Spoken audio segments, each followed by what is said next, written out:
अमरावतीचं परतवाडा प्रकरण ताजं असतानाच तशाच घटनेची पुनरावृत्ती जळगावात झाली। तरुणीला प्रेमाच्या जाळ्यात अडकवून आरोपी यश जैननं तरुणीची 8 लाखांची लूट केल्याचा प्रकार 40 गावात घडला। आरोपी यशनं तरुणीचे आक्षेपार्ह व्हिडिओ आणि फोटो सोशल मीडियावर व्हायरल करण्याची धमकी दिली होती। तो सातत्यानं तरुणीला ब्लॅकमेल करत होता। या प्रकरणी तक्रार दाखल झाल्यानंतर पोलिसांनी आरोपीला बेड्या ठोकल्या। आरोपी यश जैनच्या मोबाईलमध्ये आणखीही काही आक्षेपार्ह व्हिडिओ मिळाल्याची माहिती पोलीस अधीक्षकांनी दिली।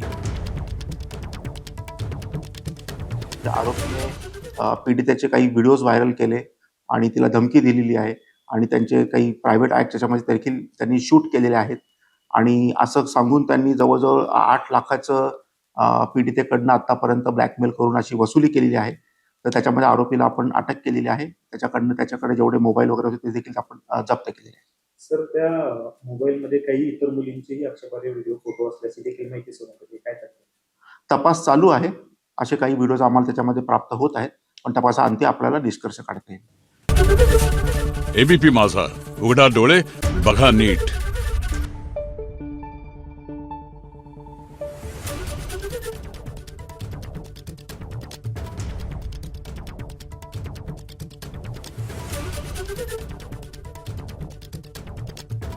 Thank you.